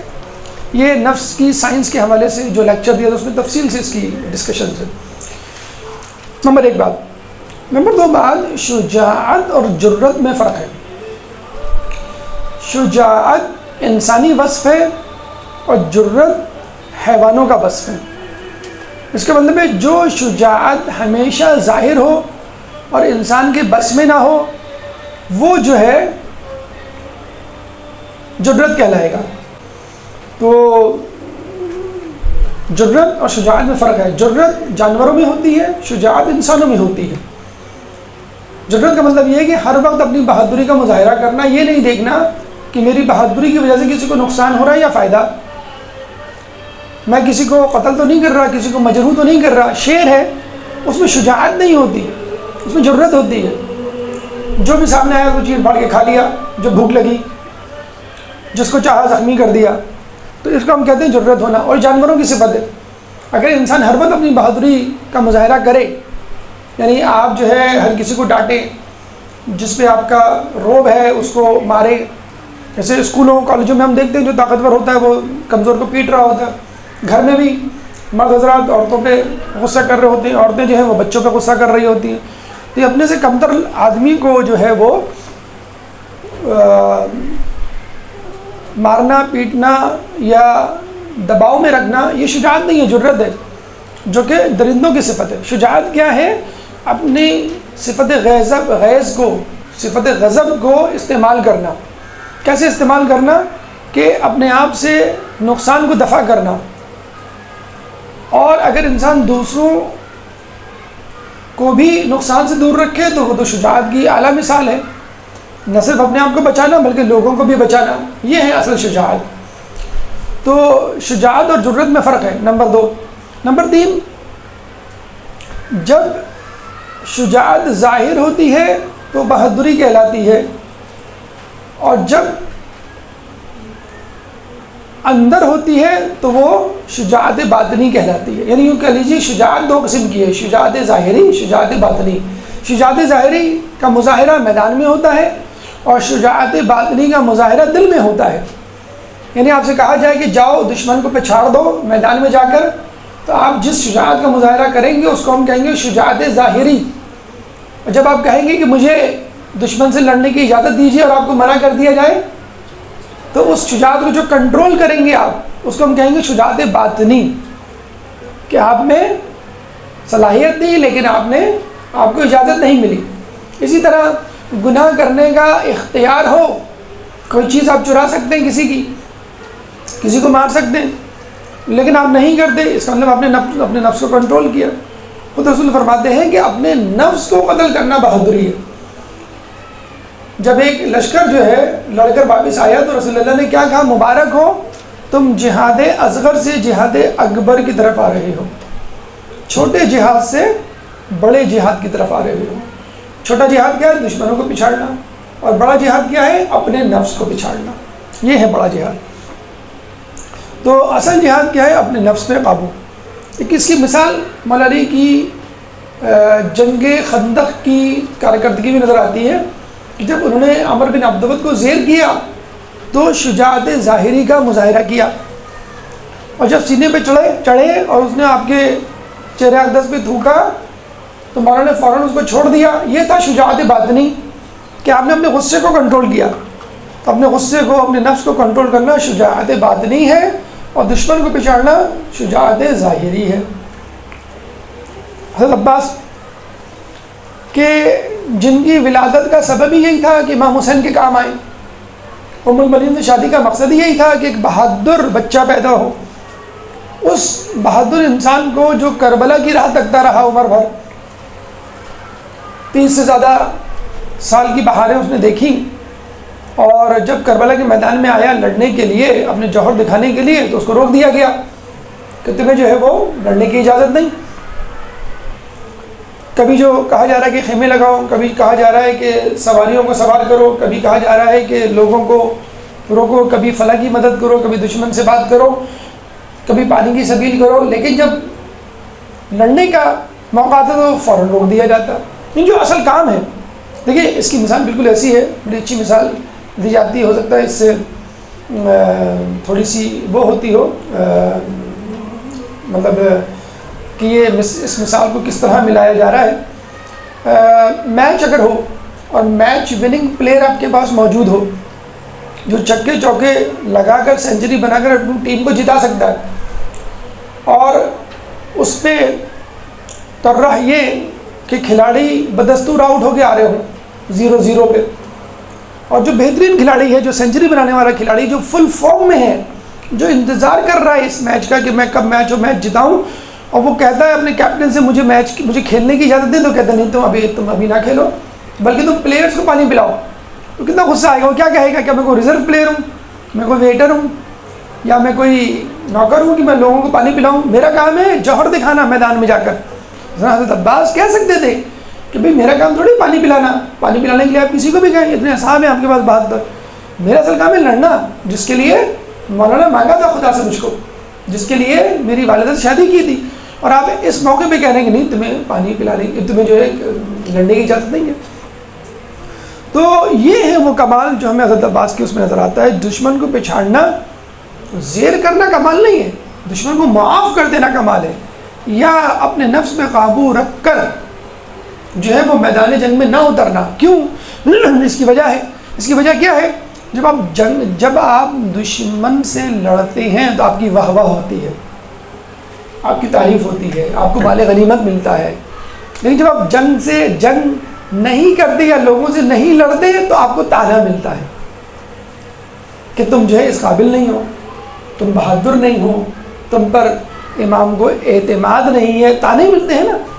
اور اتنا کچھ مضبوط قد و آمد کا 1.5 رکھنے والے شخص کو اگر کہا جائے کہ تم کو جو ہے پانی پلانا ہے فقط، تم کو نہیں لڑنا ہے، تو کتنی بڑی، جسے کہتے ہیں کہ انسان کی سبکی ہوتی ہے، شرمندگی ہوتی ہے. لیکن مولا عباس نے اس کو کبھی بھی اپنی سبکی، کبھی اس کو اپنی کمزوری یا خامی نہیں سمجھا، بد اعتمادی کا مظاہرہ نہیں کیا، کبھی شکایت نہیں کی، بلکہ جو امام کہتے گئے آپ اس پہ عمل کرتے چلے گئے. یہ ہے اصل بہادری، یہ ہے اصل شجاعت. ہم کہہ سکتے ہیں کہ حضرت عباس کے اندر شجاعت باطنی تھی کہ جس کو مظاہرے کا موقع نہ مل سکا. اگر موقع ملتا تو ایک عباس کافی ہوتے پوری کربلا کی جنگ کو جتوانے کے لیے. زہیر بن قیل نے جب یہ کہا تھا کہ کل کربلا کا معرکہ ہے، کل آپ کو بہادری کے جوہر دکھانے، تو کہتے ہیں عباس نے انگڑائی لی تھی کہ رکابیں جو ہیں وہ ٹوٹ گئی تھیں، اور کہا تھا تم نے کیا یاد دلا دیا، تم دیکھنا تو جب کل ہوگی صبح تو میں کیا کر کے دکھاتا ہوں، اور میں ثابت کروں گا کہ میں نے جس مقصد کے لیے میں آیا تھا وہ میں نے مقصد پورا کر دیا. اتنا پرجوش نوجوان، اور خود لوگ بھی اس سے توقع کر رہے ہیں کہ ہاں بھئی آپ جوہر دکھائیں گے، اور پتہ چلا کہ اس کو جو ہے آخر وقت میں عین موقع پر مقابلے سے منع کر دیا جاتا ہے. تو یہ وہ جرت تھی، یہ وہ شجاعت حقیقی تھی، شجاعت باطنی تھی جو حضرت عباس کے شخصیت کا خاصہ تھی، اور مظاہرہ نہ کر سکے لیکن ہم پھر بھی کہتے ہیں کہ آپ بہت بڑے شجاع ہیں. ایک اور صفت حضرت عباس کی وہ ہے علم بردار ہونا، جھنڈا اٹھانا، پرچم اٹھانا، پانی پلانا. جیسے پانی پلانے کی تو بات ہو گئی تو لوگ کہتے ہیں پرچم اٹھانا کون سی ایسی بڑی بات ہے. جی نہیں، پرچم اٹھانا بہت بڑی بات ہے، اس کی اپنی اہمیت ہے. مثلا دیکھیں پرانے زمانے میں اور ابھی بھی پرانے زمانے میں فوج کو متحد رکھنے کے لیے علم کی ضرورت ہوتی تھی. آپ علم دیکھتے تھے اتنا بڑا تو لوگ جو ہے وہ مجتمع ہوتے تھے، آتے تھے اور علم کے گرد جمع ہو جاتے تھے. اگر علم موجود ہوتا تو فوج موجود، اور علم موجود نہ ہو تو فوج موجود نہیں. علم گر جائے تو اس کا مطلب کیا ہوا؟ فوج شکست کھا گئی. اگر علم لہرا رہا ہے تو اس کا مطلب ہے کہ فوج موجود ہے. پھر علم کے مختلف ڈیزائن، کلرز وجود میں آئے. سفید رنگ جو تھا وہ امن و آتشی کا تھا، سرخ جو ہے وہ جنگ و جدل کا تھا، سیاہ جو ہے وہ غم کا تھا، وغیرہ وغیرہ. تو جو فوج ہار جاتی تھی وہ اس کا علم نیچے سرنگوں کر دیا جاتا تھا، اور جو جیت جاتی تھی اس کا پرچم لہراتا تھا. اس کے بعد دشمنوں کا یہ وتیرہ، یہ حکمت عملی ہو گئی کہ سب سے پہلے علم اور علم بردار کو ٹارگٹ کرو. اگر علم گر گیا، اگر علم بردار مر گیا تو بس لوگوں کے، فوج کے حوصلے پست ہو جائیں گے.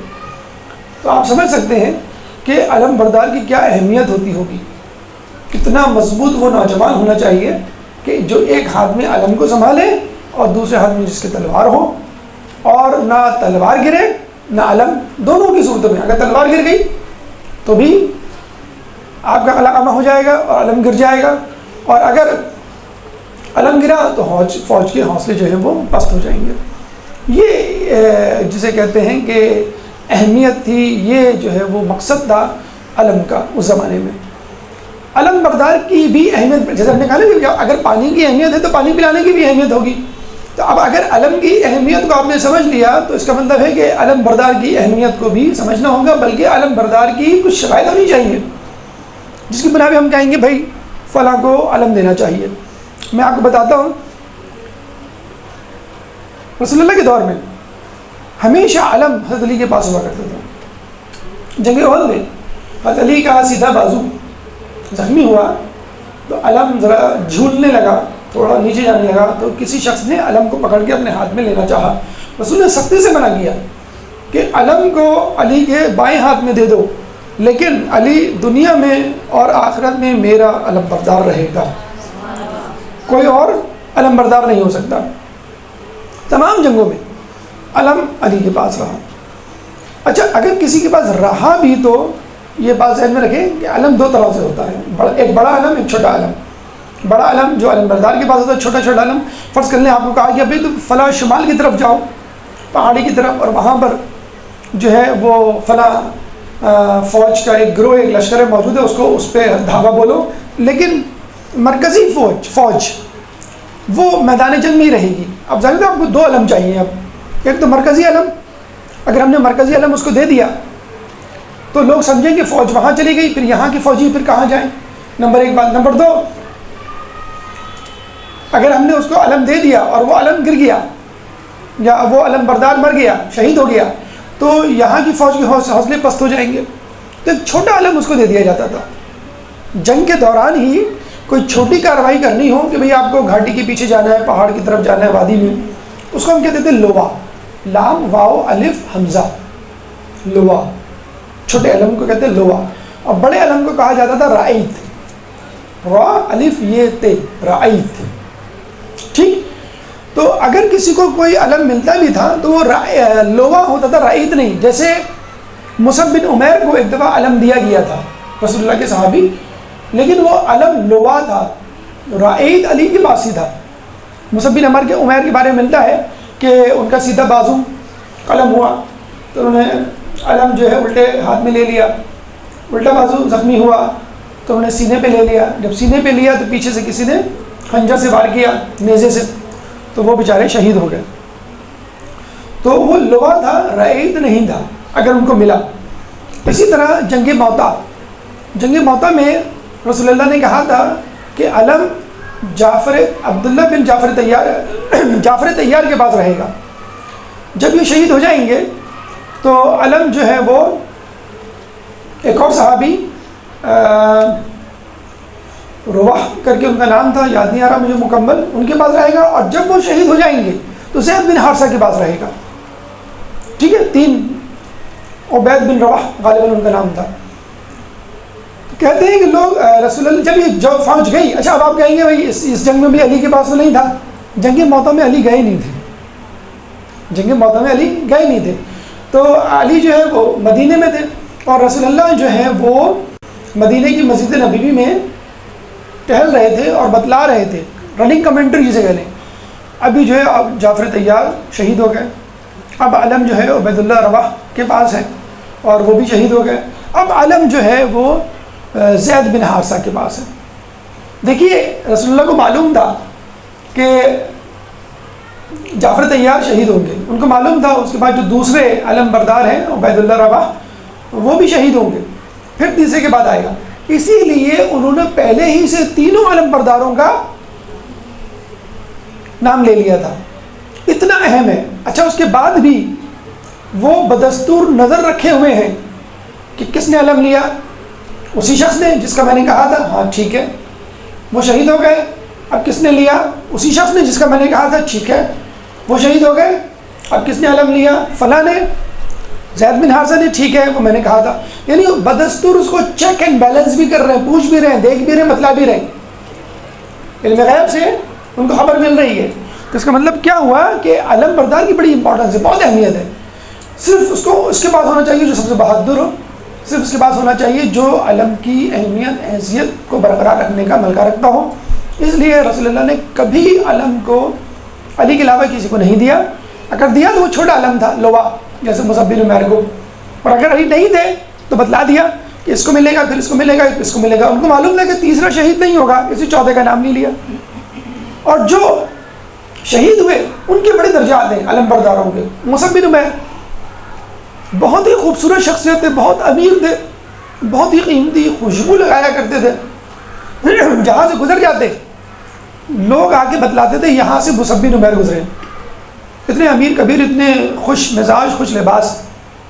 جب شہید ہوئے تو کفن نہیں تھا ان کو پہنانے کو، چادر تھی چھوٹی سی، سر ڈھانپتے تو پیر کھل جاتے، اور پیر ڈھانپتے تو سر کھل جاتا۔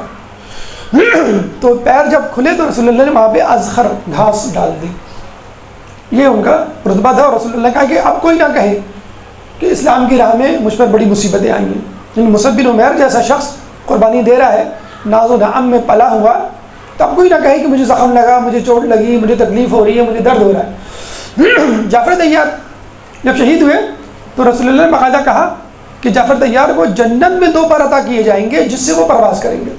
اور یہی بات حضرت عباس کے بارے میں بھی کہا جاتی ہے کہ جنت میں ان کو 2 پر دیے جائیں گے جس سے وہ پرواز کریں گے. پھر جو زید تھے اسامہ کے والد، ان کے بیٹے کو رسول اللہ نے آخری لشکر کی عمارت دی تھی جس پہ لوگوں نے اعتراض کیا تھا. یعنی علم برداروں کی بھی اہمیت، شہید ہونے کے بعد ان کے بہت بلند درجات اور حصہ لینے پر بھی ان کی جو ہے وہ تعریف و توصیف. تو آپ نے دیکھا کہ علم کی اپنی حیثیت ہے، علم کی اپنی افادیت ہے، علم ایک حکمت عملی ہے دشمن کو زیر کرنے کے حوالے سے. علی ہمیشہ علم بردار رہے، تو ظاہر سی بات ہے علم بردار کی کوئی خصوصیت ہونی چاہیے، کوالیفیکیشن ہونی چاہیے.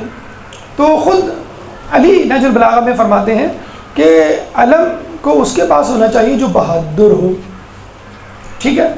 اور رسول اللہ کیا فرماتے ہیں جنگ خیبر میں جب انہوں نے دیکھا کہ لوگ آ رہے ہیں پھر جا رہے ہیں پھر جا رہے ہیں پھر آ رہے ہیں، ایک دوسرے پہ الزام دھر رہے ہیں، تو رسول اللہ نے کیا کہا؟ کل میں علم اس شخص کو دوں گا جو حیدر ہوگا، رجل ہوگا، کرار ہوگا، اللہ سے محبت، اللہ اس کے رسول سے محبت کرتا ہوگا اور اللہ اور رسول اس سے محبت کرتے ہوں گے. 5 خصوصیات گن بھائی. رجل یعنی مرد کا مطلب بہادر ہوگا. پھر کرار کا مطلب ہے بڑھ بڑھ کر حملے کرنے والا، کرار کا مطلب ہے بڑھ بڑھ کے حملے کرنے والا. اور پھر غیر فرار یعنی میدان جنگ کو نہ چھوڑنے والا. حضرت علی سے لوگوں نے پوچھا کہ آپ اتنے بڑے بہادر ہیں، گھوڑا بڑا مریل سا رکھا ہوا ہے آپ نے. تو حضرت علی نے کہا کہ میں میدان جنگ سے بھاگتا ہی نہیں، تو مجھے تیز گھوڑے کی کیا ضرورت. ایک دفعہ کسی نے پوچھا کہ حضرت علی آپ آگے کی طرف تو زرہ پہنتے ہیں، پیچھے کی طرف زرہ نہیں پہنتے. تو حضرت علی نے کہا کہ میں نے کبھی دشمن کو پیٹھ دکھائی نہیں کہ وہ پیچھے سے حملہ کر سکے، نوبت ہی نہیں آئی. اور اگر کوئی پیچھے سے حملہ کرے بھی تو کرنے دو، یہ مردوں کی اور سپاہیوں کی بہادروں کی شان ہی نہیں ہے کہ وہ پیچھے سے حملہ کرے. بہرحال تو 5 صفات گنوائی رسول اللہ نے. نمبر 1 رجل یعنی بہادر ہو. نمبر 2 کرار ہو، بڑھ بڑھ کے حملے کرنے والا ہو. نمبر 3 غیر فرار ہو. نمبر 4 اللہ اور رسول کو دوست رکھتا ہو.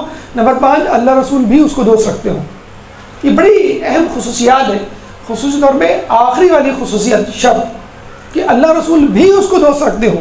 دیکھیں ہر کوئی یہ دعویٰ کرتا ہے کہ میں اللہ اور رسول کو پسند کرتا ہوں، اللہ رسول سے محبت کرتا ہوں. کیا ہم میں سے کوئی دعویٰ کر سکتا ہے کہ اللہ اور اس کا رسول بھی مجھ سے محبت کرتے ہیں؟ آپ کو کیسے معلوم؟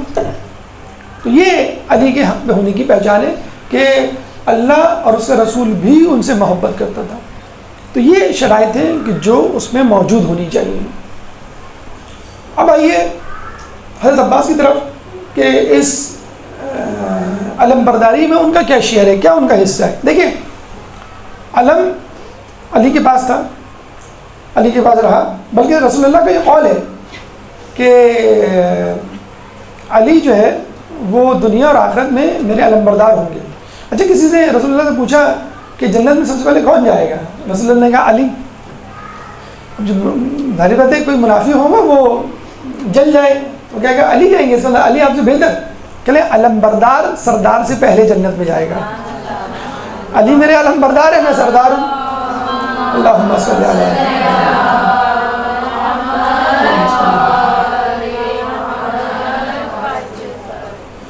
اچھا اب آئیے یہاں پر حضرت عباس کے معاملے میں تو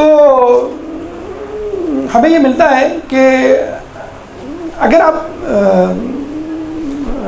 مشاہدہ کریں حضرت امام حسین کی فوج کا تو لوگ یہ کہتے ہیں، یعنی جنگ اور جنگی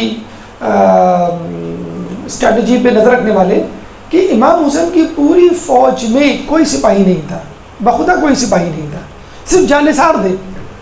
بس اپنی جان نثار کے باقاعدہ ایک ہوتے ہیں ٹرینڈ سولجر جسے کہتے ہیں، ٹرینڈ سولجر، اور جسے کہتے ہیں جو پروفیشنل سولجر جسے کہتے ہیں، جو تمام کوالیفیکیشنز اور ریکوائرمنٹ فقط حضرت عباس کے، حضرت عباس کے علاوہ کوئی باقاعدہ سپاہی نہیں تھا، بس جانثار تھے. تو آپ خود دیکھ لیجئے پوری فوج 73-72 کی فوج میں ایک ایک سپاہی تھا اور اسی کو موقع نہیں دیا گیا, اسی کو منع کر دیا گیا کہ تمہیں جو ہے تلوار نہیں اٹھانی اور تمہیں جو ہے وہ جنگ نہیں کرنی. تو ظاہر سی بات ہے کہ پوری فوج میں اگر حضرت عباس علم کے حامل ہیں تو ان میں واقعی ایسی صلاحیت ہوگی. آپ لوگوں نے ویسے بھی جلوس وغیرہ میں علم دیکھے ہوں گے, کتنے بڑے بڑے علم ہوتے ہیں. اس علم کو سنبھالنے کے لیے بھی بڑا ہی جسے کہتے ہیں جسے والا, بڑے جسم والا, بڑے طاقت و جرت والا آدمی چاہیے کہ وہ علم کو جو ہے گرنا نہ دے. اور بڑی توہین سمجھا جاتا ہے, حقیقت میں توہین بھی ہے. تو حضرت عباس کو جو ہے وہ علم دیا گیا.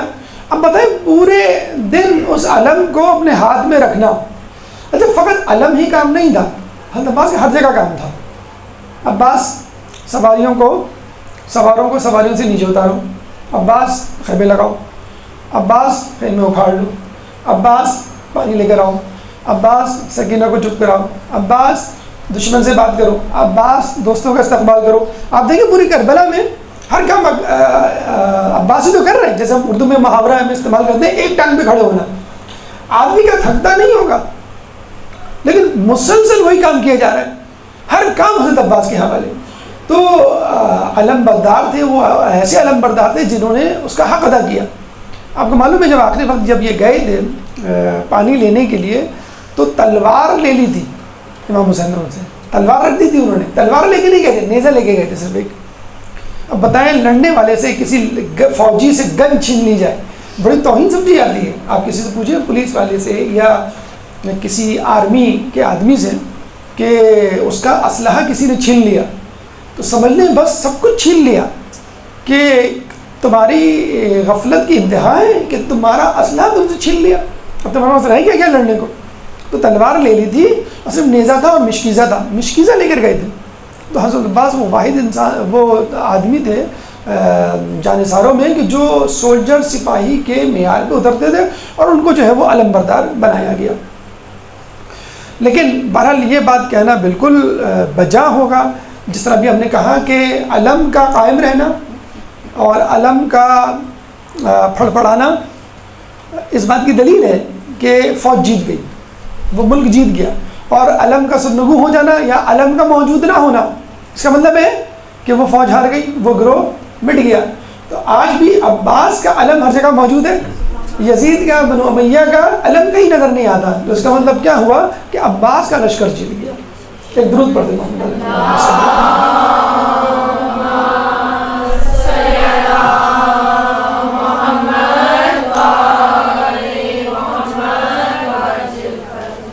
حضرت امیر المومنین کے دور کی طرف چلتے ہیں, ادوار عباس.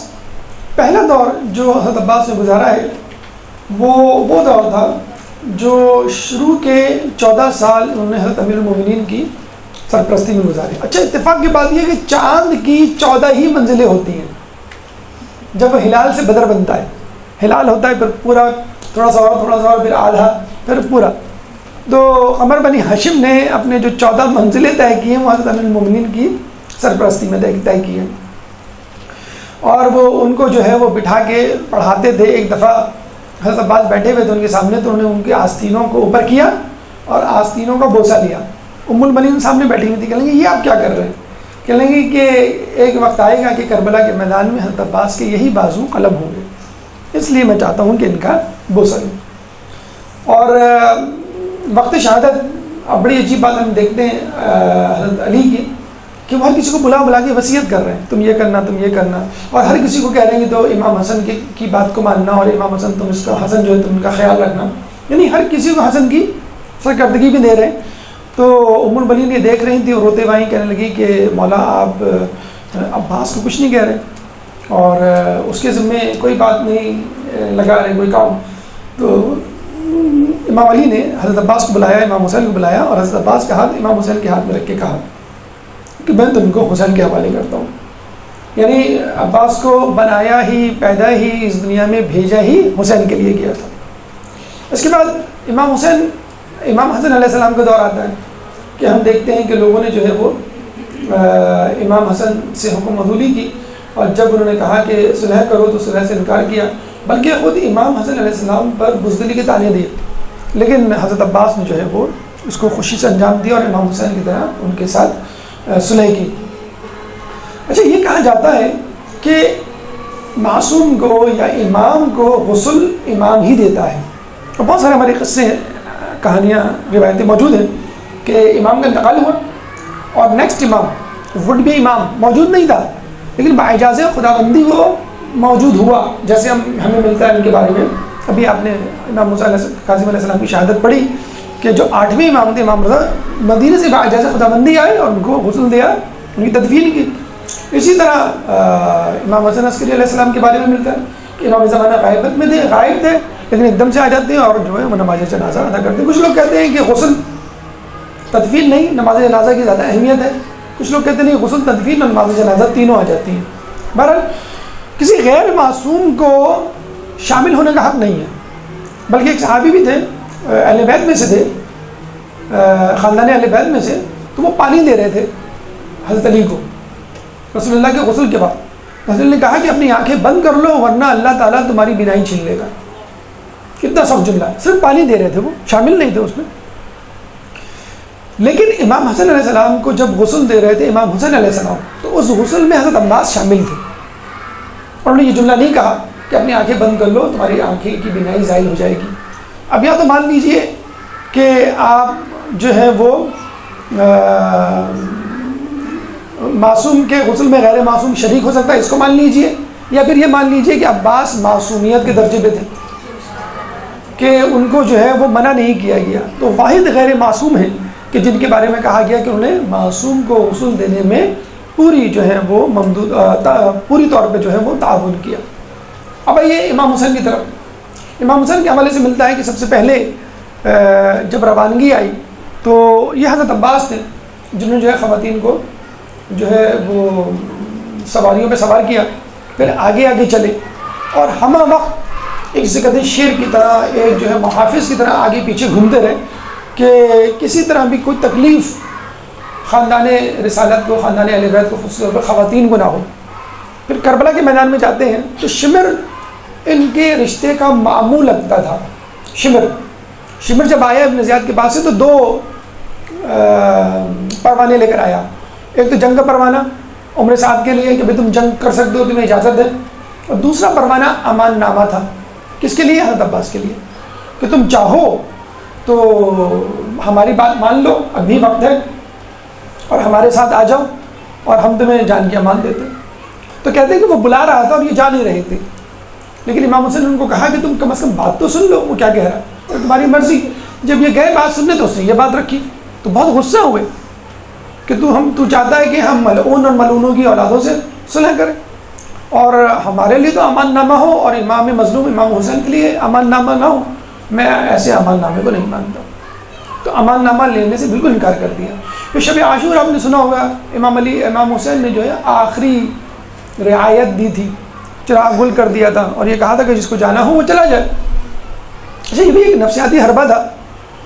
اچھا کچھ لوگ کہتے ہیں کہ جب آپ کسی کو جذباتی طور پہ بلیک میل کرنا چاہیں، ہمدردی سمیٹنا چاہیں، ایکسپلائٹ کرنا چاہیں تو اس قسم کے جملے کہہ دیتے ہیں کہ بھئی جو میری مدد کرنا چاہتا ہے روکے ورنہ سب چلے جائیں. لیکن امام نے واضح طور پہ کہا، یہ کتنا بڑا جملہ کہا کہ اندھیرا ہے تمہارے چہرے مجھ پر آشکار نہیں ہے، لیکن اس کے باوجود بھی اگر تم سمجھتے ہو کہ تمہیں شرمندگی ہوگی اکیلے جانے میں تو تم اپنے ساتھ ایک بنی ہاشم کے فرد کو اس کی انگلی پکڑ کے اپنے ساتھ لے جاؤ، تاکہ یہ نہ ظاہر ہو کہ تم گئے ہو، یہ ظاہر ہو کہ وہ گیا اور وہ تم کو لے کر گیا ہے. نہیں بنی ہاشم پر بات آ جائے، تم پر بات نہ آئے. تمہیں یہ بھی 19 بنی ہاشم کے لوگ تھے، باقی جو ہے وہ جانے سران تھے، تو پورا آپشن دیا تو جا سکتے ہو. تو جب امام نے یہ تقریر ختم کی اور چراغ گل کر دیا تو سب سے پہلے کون کھڑا ہوا؟ تجدید وفا، تجدید عہد کے لیے حضرت عباس. یہ کیسے ممکن ہے؟ کیا آپ سمجھتے ہیں کہ ہم آپ کے بعد زندہ رہیں گے؟ کیا ہم اس لیے چلے جائیں کہ جو باقی زندگی رہے گی وہ عیش و عشرت سے گزارے؟ ہم کبھی نہیں جائیں گے، ہم آپ کے ساتھ جینے مرنے کا عہد کرتے ہیں. پھر حضرت عباس کی ہمت کو دیکھ کے باقی لوگوں نے، اور یہ حقیقت ہے، جو شخص پہلے کہتا ہے، پہلے دعویٰ کرتا ہے، پہلے تجدید وفا کرتا ہے، اس کی بہت اہمیت ہوتی ہے. تو یہ حضرت عباس نے وعدہ کیا تھا، جس کے بعد باقی لوگوں نے اس کے بعد جو ہے تجدید وفا، تجدید عہد کیا. پھر جب اگلا دن عصر عاشور آئی تو آپ کو معلوم ہے وہ صبح سے اس کوشش میں تھے اس سے پہلے سے کوشش میں تھے کہ مجھے اجازت دیں مجھے اجازت دیں، لیکن امام نے اجازت نہیں دی، اور ایک ایک کر کے لوگ شہید ہوتے گئے، بار بار آتے، بار بار امام ان کو منع کرتے۔ پھر آخر میں جب آئے اور کہا مجھے جنگ کی اجازت دیجیے، تو امام نے کیا کہا کہ تم تو لشکر کے علم بردار ہو، آپ کو میں نے بتایا کہ اگر علم نہیں رہے گا تو اس کا مطلب شکست ہو گئی آپ کی۔ تو عباس کا وہ جملہ مصائب کے ٹکڑوں میں سنتے ہیں کہ مولا اب وہ لشکر رہا ہی کہاں کہ جس کا میں علم بردار۔ تو امام نے بھی کہا کہ لشکر نہیں تو کیا ہوا، لشکر کا سردار تو موجود ہے۔ لشکر کا سردار کے بارے میں کہا جاتا ہے نا کہ اگر سردار نہ ہو تو لشکر نہیں۔ اس کے باوجود جب انہوں نے ضد کی تو امام نے کیا کہا، اچھا تم ایسا کرو، پہلے سکینہ کے لیے پانی لے کر آؤ۔ تلوار لے لی، مشکیزہ تھما دیا۔ اب کتنا سخت، کتنا کڑا امتحان تھا حضرت عباس کے لیے کہ میں جنگ کے لیے کہہ رہا ہوں، اور اب تو میرے علاوہ کوئی بچا ہی نہیں ہے کہ جو جنگ کرے، سردار تو نہیں جا سکتا، پہلے سب لوگ جاتے ہیں پھر سردار جاتا ہے۔ تو آپ نے جو ہے کہ کہا کہ مجھے جانے کی اجازت، اس پہ بھی کہا گیا کہ نہیں پہلے پانی لے کر آؤ۔ یعنی بالکل جسے کہتے ہیں کہ جیسے میں نے مثال دی تھی کہ کسی کو کہا جا رہا ہے کہ تم کہ کوئی کہہ رہا ہے کہ مجھے اجازت دیں، آپ کہیں کہ نہیں لوگوں کو پانی پلاؤ، تو اس کے باوجود بھی وہ گئے پانی لینے کے لیے، پانی پی لیا، اچھا پانی ہاتھوں میں لیا پینے کے لیے، تو کیا کہا کہ نہیں کہ سکینہ پیاسی ہوگی، پہلے وہ پیے گی، لشکری پیئیں گے، خیمے میں رہنے والے لوگ پیئیں گے، پھر میں پیوں گا۔ تو آپ نے چھوڑ کے مشکیزے میں پانی بھر لیا۔ اب آپ خود دیکھ لیے، ایک ہاتھ میں مشکیزہ ہے اور ایک ہاتھ میں علم ہے، تو دشمن جو ہے چاروں طرف سے بارش کر رہا ہے نیزوں کی، اور یہ بچتے چلے جا رہے ہیں۔ دشمن نے کیا کہا کہ اس کے مشکیزے کو نشانہ بناؤ، بس مشکیزہ چھدا، دو ٹکڑے ہوا، پارا پارا ہوا۔ کہتے ہیں کہ حضرت عباس کا دل بھی پارا پارا ہو گیا، اور وہ سر جھکا کے گھوڑے پہ بیٹھ گئے۔ دشمن نے جب یہ موقع دیکھا تو پیچھے سے نیزہ پھینکا، اور نیزہ لگتے ہی وہ زمین پہ گرے۔ کہتے ہیں کہ ایک آنکھ میں تیر تھا اور وہ گھوڑے سے گرے ہوئے تھے۔ اس کے باوجود جب امام حسین آئے تو انتہائی ادب کے ساتھ، انتہائی اخلاق کے ساتھ ان کے ساتھ بات کی، اور میں نہیں چاہتا کہ میرے خون سے آپ کا جسم جو ہے آلودہ ہوا۔ اسی طرح امام حسین نے کہا کہ میں چاہتا ہوں کہ میری آخری خواہش تم پوری کر دو، اور کیا ہے آخری خواہش کہ تم مجھے بھائی کہہ کے پکارو۔ تو حضرت عباس نے ان کو جو ہے بھائی کہا، اور یہ بھی کہا کہ مجھے جو ہے وہ خیمے میں نہ لے جائیے گا کہ میں کس منہ سے سکینہ کو جو ہے اپنا منہ دکھاؤں گا کہ میں اس کے لیے پانی نہیں لا سکا۔ اور پھر یہ بھی کہا جاتا ہے کہ حضرت عباس کی جو قبر ہمیں امام حسین اور دیگر لوگوں سے دور نظر آتی ہے، اس کی وجہ بھی یہی ہے شاید کہ امام حسین نے ان کو خیمہ گاہ سے دور دفنایا، اور آج بھی جو ہے وہ باب الحوائج کے طور پہ اپنی قبر مبارک میں آرام کر رہے ہیں، لیکن لوگوں کی ضرورتوں، لوگوں کی حاجتوں کو پورا کر رہے ہیں۔